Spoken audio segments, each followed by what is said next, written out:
Hello everyone, today we're going to review Newton's second law. So Newton's second law states that force is equal to mass times acceleration. Basically, F equals m times A. F stands for force, m stands for mass, A stands for acceleration. In other words, if the mass of an object changes, so will the acceleration, if the force is kept the same. So let's say we have a boy with a ball, and one boy has a smaller ball, one boy has a ball with a greater mass. The ball with the smaller mass and bigger mass will behave differently if the boy applies the same amount of force to the two balls. So according to the equation F equals ma, if this young man pushes both balls with the same amount of force, the smaller ball will accelerate more. And you can plug in numbers to the equation and verify that this works. But the smaller ball is going to accelerate more with the same amount of force. If the acceleration of an object changes, so does the force applied. So if the mass is kept the same, the force has to change for the acceleration to change. So let's say we have two young men, both have balls of the same size, and unless one ball gets pushed on with more force, they will accelerate the same amount. So in this case, one ball is pushed on with more force, so it will accelerate more if they're the same mass. If the mass of an object changes and the acceleration is kept the same, then the amount of force that you apply needs to change. So let's say we have two young men. One has a smaller ball, one has a bigger ball. Now, for the acceleration to stay the same, the balls have to be pushed on with different amounts of force. Otherwise, these two balls, if they were applied the same amount of force, the boys pushed on the balls with the same amount of force, one would accelerate more and the other would accelerate less. So for these two to accelerate at the same rate, you have to apply a different amount of force. So you need to apply more force to the larger ball for it to accelerate at the same rate as the smaller ball. So you can use the equation. I know these relationships are a little tricky, and it helps to go back and think about the equation and plug different numbers in to make sure that the three things we talked about work, and then it kind of would click more. But if you need to, watch those explanations again before moving on. So you can use the equation F equals m times A, force equals mass times acceleration, to figure out force, mass, or acceleration. You just need two of the three, and you can figure out the third one. So you can use the equation in three forms: F equals m times A equals F divided by m, or m equals F divided by A. And we'll talk about how to get the second two forms in a second. So again, F stands for force, A stands for acceleration, and m stands for mass.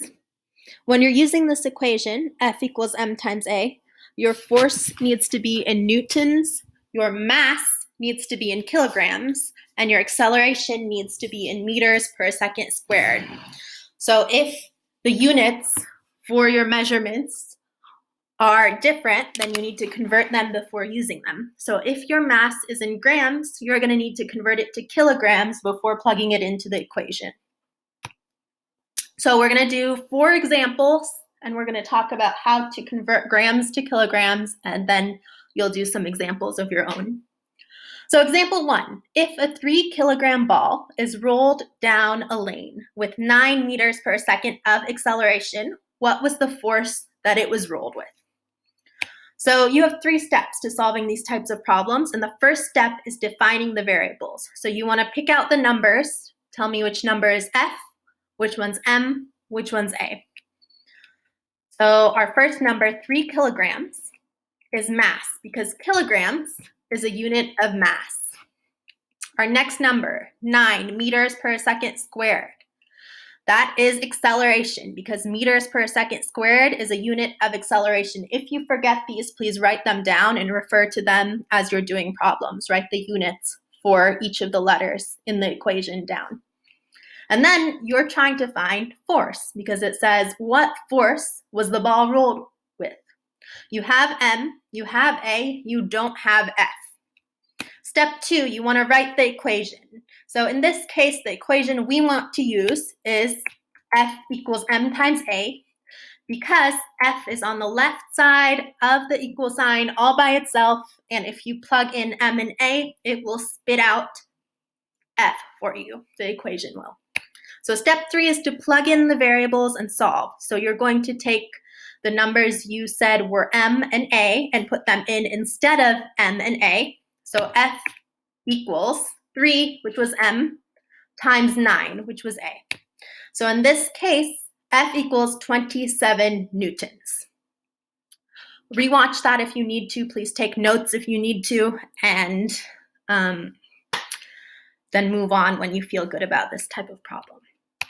Example 2. This one's a little different than the one we just did. So instead of finding force, example 2 would like you to find acceleration. So example 2 says, what is the acceleration of a 2 kilogram mass pushed by a 10 Newton force? So step 1 is, again, defining the variables. Pick out those numbers. Tell me which one's F, which one's M, which one's A. Which one do you not have?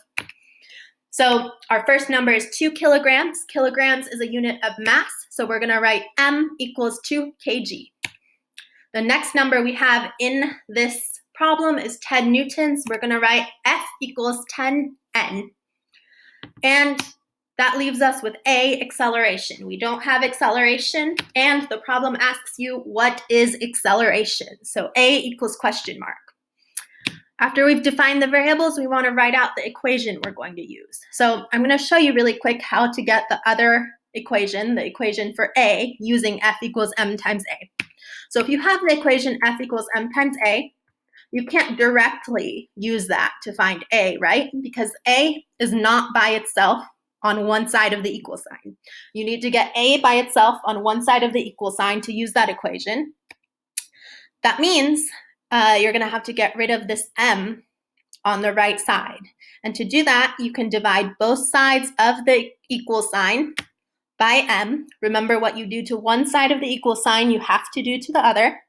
Once you do that, M on the right side cancels out because M divided by M is 1. You're just left with A on the right side and then F divided by M on the left side. So F divided by M equals A, which is the same as A equals F divided by M. This is the equation you use to find A. So step 3 is to plug in your variables and solve. So if A equals F divided by M, A is going to equal 10, which we said was F, divided by 2. 10 divided by 2 is going to give you 5, and don't forget your units because 5 means nothing to me without the units. So A is 5 meters per second squared. Okay, if you did not feel great about that, watch it again, contact me if you have questions, and then move on to the next type of example. Example 3, given a force of 65 newtons and an acceleration of 6 meters per second squared, what is the mass? So step 1, define the variables. The first number that comes up is 65 newtons. N, newtons, is a unit of force, so you're going to say F equals 65 N. The next number that comes up is 6 meters per second squared. 6 meters per second squared. The meters per second squared is a unit of acceleration, so you just know that A equals 6. And then finally, the variable that you don't have is M. And the question says, what is the mass? So M equals question mark. Step 2, you want to write out the equation. So F equals M times A is your equation. Then take Again, this is not the equation that you can directly use to find mass because mass is not by itself on one side. So you want to get mass by itself on one side by dividing both sides of the equal sign by A. What you do to one side of the equal sign, you do to the other. So it doesn't change the meaning of the equation. Once you divide the right side by A cancels out, and you're left with M by itself on the right side. So F divided by A on the left side equals M. That's the same as M equals F divided by A. So last step, you want to plug in your variables and solve. So if M equals F divided by A, you are going to take 65, which was your F, divided by 6, which was your A. So A equals 65 divided by 6, which is 10.8 meters per second squared. Now, if your mass is in grams, you want to convert that to kilograms before plugging it into the equation. And we're going to do a problem like that just to make sure you have an example. So there are 1,000 grams in 1 kilogram. So to convert grams to kilograms, you need to divide the number of grams by 1,000. So if you have 4,000 grams, then you have 4 kilograms because 4,000 divided by 1,000 is 4. Now, a lot of people just have this memorized and will just say, okay, I have blah, blah, blah grams, just divide it by 1,000 and get kilograms. But I just want to show you why you divide it by 1,000. So if you have 1 gram in 1,000 kilograms, you need to get the units grams to cancel out. This is called stoichiometry, this method of canceling out units. So you need to get grams to cancel out, so you're left with kilograms. So if you do 4,000 grams times 1 kilogram divided by 1,000 grams, that's the same as dividing by 1,000 grams, dividing 4,000 by 1,000. Then you have grams on the top and the bottom of your fraction. So grams cancels out, and you're left with just kilograms. So 4 kilograms. If you'd like to practice stoichiometry, talk to me and I'll get you some extra practice problems. For the purposes of this module, you just need to know that you divide grams by 1,000 to get kilograms. Okay, so our last example. If the mass of a bowling ball is 3,000 grams and it accelerates at a rate of 10 meters per second squared, find the force applied to the bowling ball. So again, you want to first define your variables. So we want to pick up that 3,000 grams from the context of the problem. Now, the problem here is that it's in grams. We need it to be in kilograms. So we need to divide this 3,000 by 1,000 to get 3 kilograms as our mass. Next number, 10 meters per second squared. That is our acceleration because it's in meters per second squared. We don't have to do anything. We don't have to convert that because it's already in the unit that goes into the equation, F equals ma, for acceleration. And then the problem asks you to find force. The other hint is that you have m, you have a, you don't have f. So F equals question mark. It's your last variable. Step 2, you want to write out the equation. So our equation is F equals m times a. It's already in the correct format because F is on the left side by itself and F is what we're looking for. So we want to plug in our numbers and then solve. So we have m equals 3 and a equals 10. So F equals 3 times 10, m times a. So our F will be 30 newtons. Okay, guys, that's it. I hope that was helpful. If you would like extra practice or review, contact me or come to our video conference and we can go through more problems. Thanks. Have a great day.